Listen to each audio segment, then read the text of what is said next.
পটল ভুনা, আস্ত পটল ভুনা নিয়ে নিয়েছি, ভাত মাখিয়ে নিচ্ছি, এরপর খেয়ে দেখছি। বিসমিল্লাহ। খেতে চাইলে আপনারা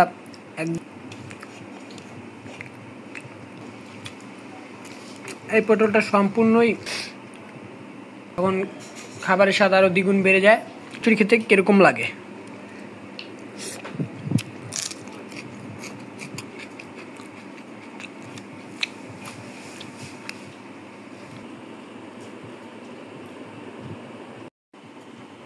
হ্যালো এভরিওয়ান, আসসালামু আলাইকুম। কুক ফুড ও ব্লগ চ্যানেলে আপনাদের সবাইকে স্বাগত। আজকে আবার চলে আসলাম রাতের ডিনার নিয়ে। দেখুন এখানে প্রথমেই আমি ভাত নিয়ে নিয়েছি, আর সঙ্গে এখানে পটল ভুনা, আস্ত পটল ভুনা নিয়ে নিয়েছি। তো আমি এখন আমার খাওয়া স্টার্ট করছি বিসমিল্লাহ বলে। প্রথমে আমি মশলা দিয়ে ভাত মাখিয়ে নিচ্ছি, এরপর খেয়ে দেখছি আগে মশলা দিয়ে কেমন লাগে খেতে। বিসমিল্লাহ।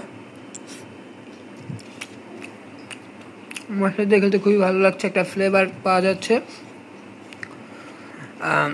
রসুন জিরে পেস্ট করে যে মশলা তৈরি করা হয়েছে, সে মশলার একটি ফ্লেভার পাওয়া যাচ্ছে।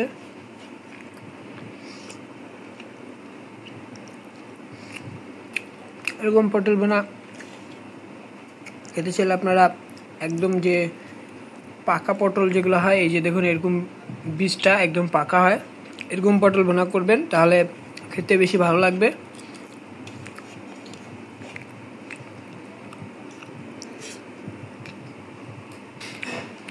এখন দেখুন এই যে পটল ভেঙে নিয়ে ভাতের মধ্যে ভরে খাচ্ছি।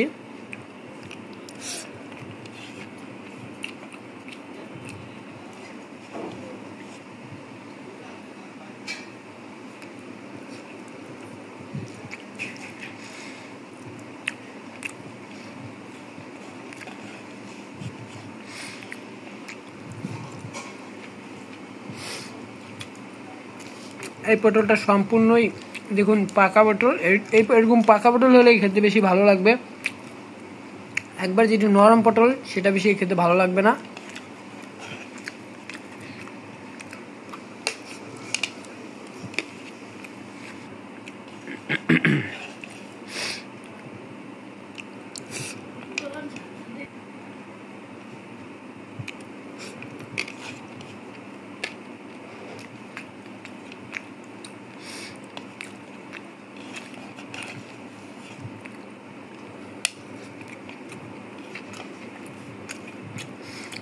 এই পটলের বীজটা খুবই পক্ত, দেখুন এরকম প্লেটে পড়তেই আওয়াজ করছে।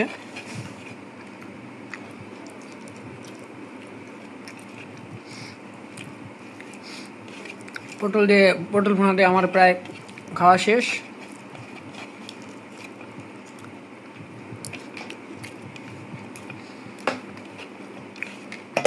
দেখুন এখানে নেক্সট আইটেম নিয়ে নিলাম। নেক্সট আইটেমটা হচ্ছে এখানে ডাল চচ্চড়ি নিয়ে নিলাম। এখন এই ডাল চচ্চড়ির সঙ্গে একটি কাঁচা পেঁয়াজ খাবো। আর এইভাবে ডাল চচ্চড়ির সঙ্গে যখন কাঁচা পেঁয়াজ খাওয়া হয়, তখন খাবারের স্বাদ আরও দ্বিগুণ বেড়ে যায়। এই যে আমি এখানে পেঁয়াজ নিয়ে নিলাম। এখন চলুন ট্রাই করে দেখি কেমন লাগে। আমি এর আগে এটা খেয়েছিলাম, তো খেতে খুবই ভালো লেগেছিল। তো আপনারা বাসায় একবার হলে ট্রাই করবেন, আর জানাবেন আমাকে এরকম কাঁচা পেঁয়াজ দিয়ে ডাল চচ্চড়ি খেতে কীরকম লাগে।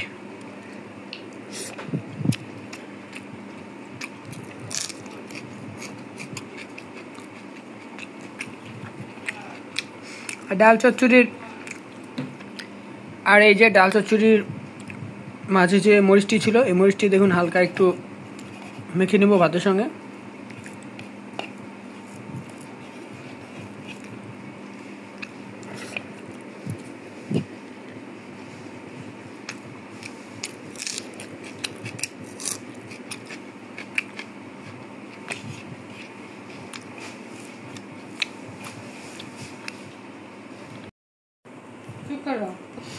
ডাল চচ্চড়ি খাওয়া শেষ, এখন ভরে নিয়ে নিলাম।